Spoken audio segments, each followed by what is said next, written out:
today's video is going to be about Event 201 and how it ties into COVID, or at least how I believe it ties into COVID and what its main purpose was for. Alright, so if you haven't already, make sure to hit that subscribe button and the notification bell so you get notified anytime I put up a video. If you like this video, make sure to smash that like button and comment at the end.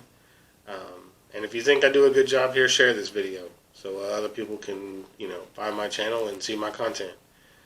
All right. Thanks for tuning in again, and let's get into this. All right. So Event 201.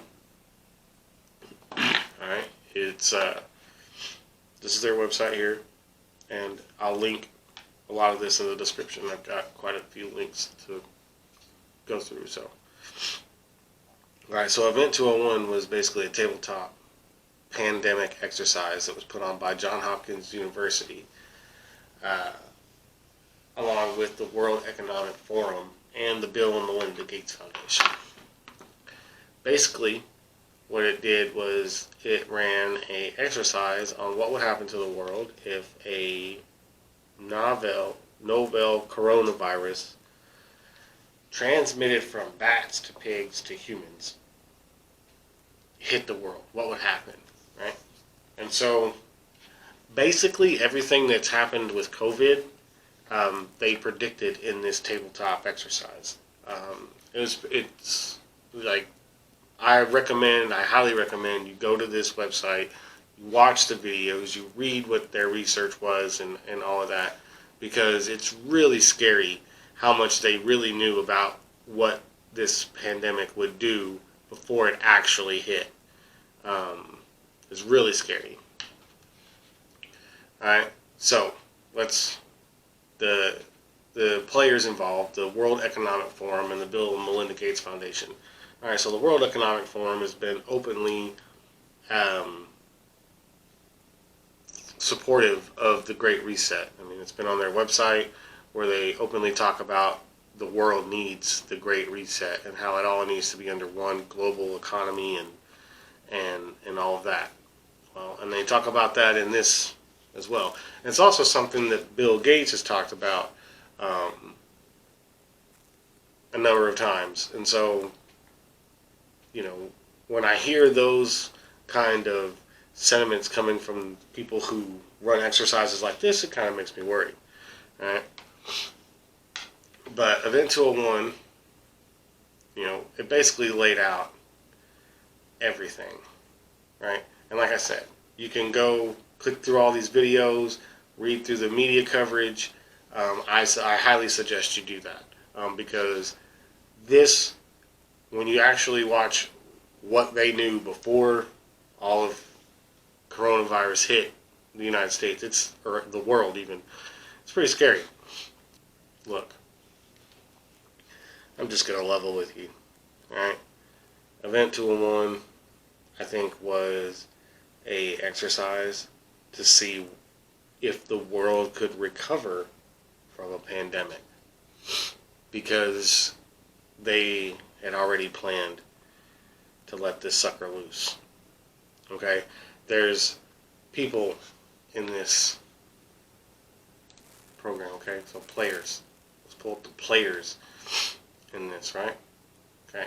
So, first one sticks out to me, George Gao. Alright? So we'll pull up George Gao's information that Event 201 gives you. Okay? Professor George F. Gao is a Director General, Chinese Center for Disease Control and Prevention.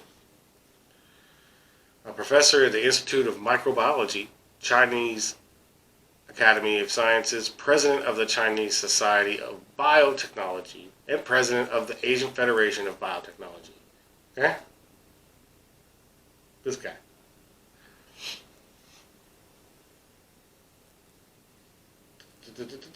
See, what it doesn't say in all of this bio is that Dr. Gao here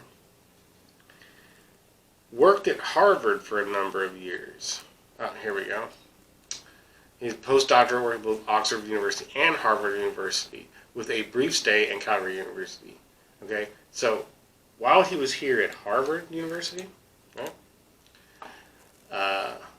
he worked under a guy named Summers, okay, who's not part of the Event 201, okay, but while Summers was president of Harvard, Professor Gao here, Dr. Gao here, worked there and did his postdoctorate work there at Harvard. Okay, now Summers, okay, you can look this up. His first name escapes me for some reason. I want to say it's John or James or something like that. But Summers, before he ran Harvard, was like the Department of Treasury secretary for President Clinton. And then again in Obama's administration, he had a couple of different positions in Obama's administration after he was Harvard president. Okay, so you got a guy that's tied to Harvard, who's also tied to the Clintons and Obama. Okay, and this guy, okay, George Gao, who is the leader of the Chinese CDC, basically. Okay, so that's just George Gao, right? Then you got Avril Haines, this woman. Okay, senior research scholar, Columbia University, blah blah blah blah. See, during the last administration, right? During the last administration, so Obama, Dr. Haines served as assistant to the president and principal deputy national security advisor. Guess whose transition team and cabinet she's going to be a part of now? That's right, Sleepy Joe. So, again, now I'm not saying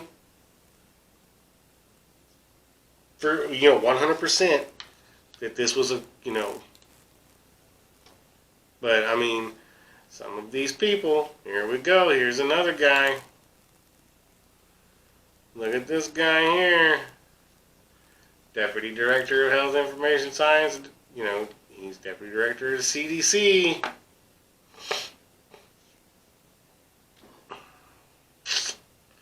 Became the Director of the CDC's Center for Preparedness and Response while CDC responded to the 2014 West Africa Ebola outbreak. Again, he was also the incident commander in 2009 H1N1 pandemic response. Again, an Obama administration holdover. Okay? I mean, I could go on for days. You can obviously go look all these people up and do your own research on them. This guy here, Christopher Elias, he's basically the spokesperson for the Bill and Melinda Gates Foundation. But, I mean, this guy, go do your research on, Google, Wikipedia, whatever search engine you use, whatever. Go look up these people. Go look up their backgrounds outside of what Event 201 will give you. Because it's pretty sketchy how all these people are tied together in some way, shape, or form, have worked together in some way, shape, or form, and then they come together to do this pandemic exercise, global pandemic exercise, just months. This was put on in October of 2019. I think the first cases were reported in December of 2019, so we're talking months.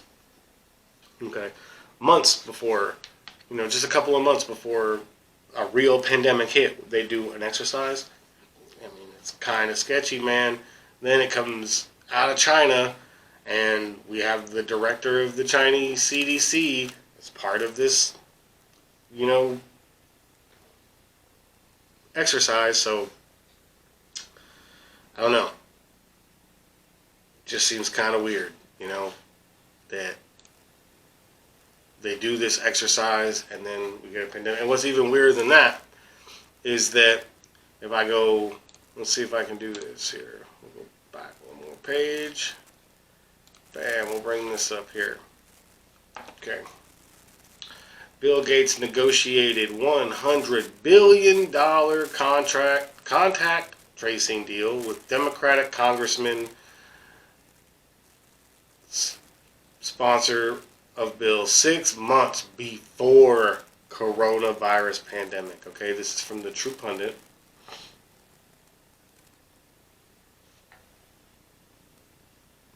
And like I said, I'll have this link in the description as well. But when you go to this link, listen to this podcast that he's got on here. It's kind of lengthy, but man, there's a lot of really good info in there. But here you go. Bill and Melinda Gates Foundation helped negotiate who would score a $100 billion government-backed contact tracing contract in August of 2019, 6 months before the pandemic arrived in the United States and 4 months before it swept through China. Okay? So, how did we know? Okay? And you go look it up. It's HR 6666. Okay? This bill is called the COVID-19 Contact Tracing Bill. Okay? COVID-19 Contact Tracing Bill in August of 2019. I'm just saying, man, it seems kind of weird that you got this COVID-19 Contact Tracing Bill, $100 billion, right? And guess who gets this? I will show you.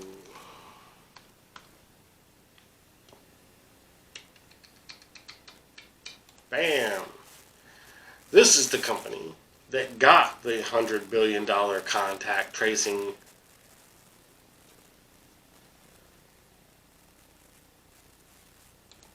bill. And let's just go to their leadership. I want to show you something. Leadership Council, yada, yada, yada, yada, yada.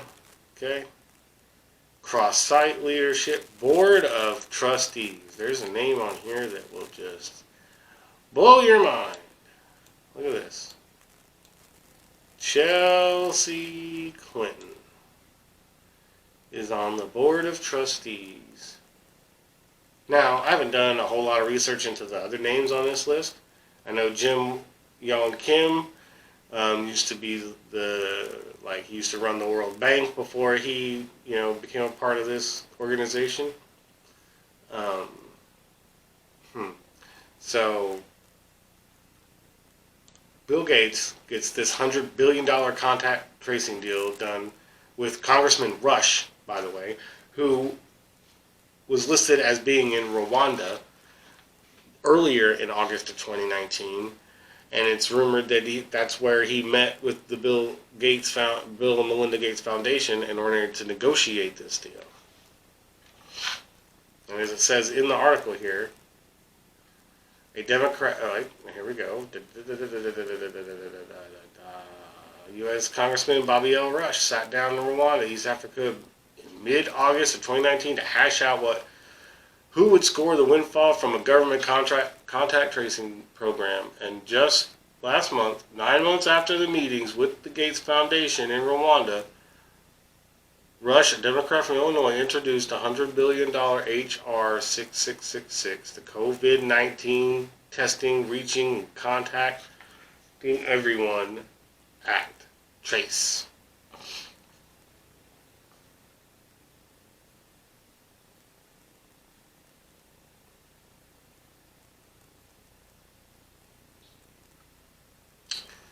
And see, this article was written in June of 2020. Okay.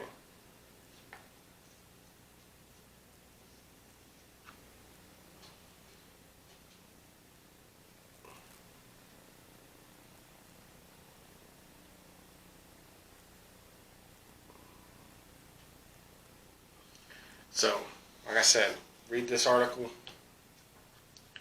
Look into these people. Look, I can't prove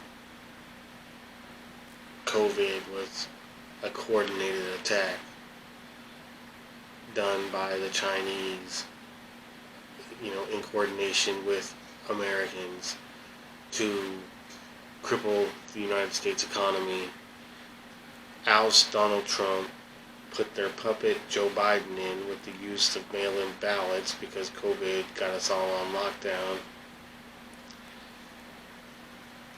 and then separate the country from within,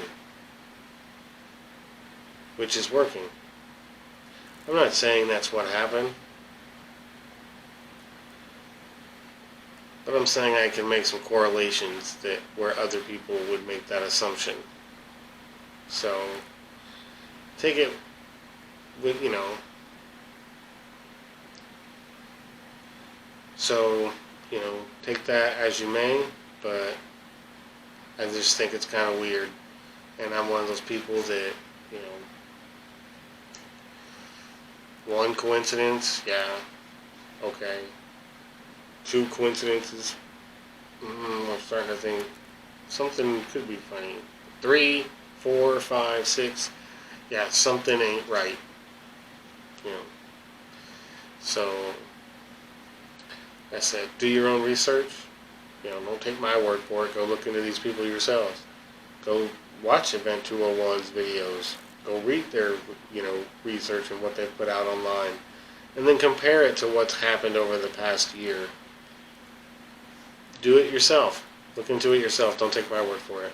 I'll put the links in the description. Thanks for tuning in, and if you like this content, smash that like button and share this video. And if you haven't already, make sure to hit that subscribe button and the notification bell so you get notified anytime I put up a video. Thanks for watching, and I'll see you later. Peace.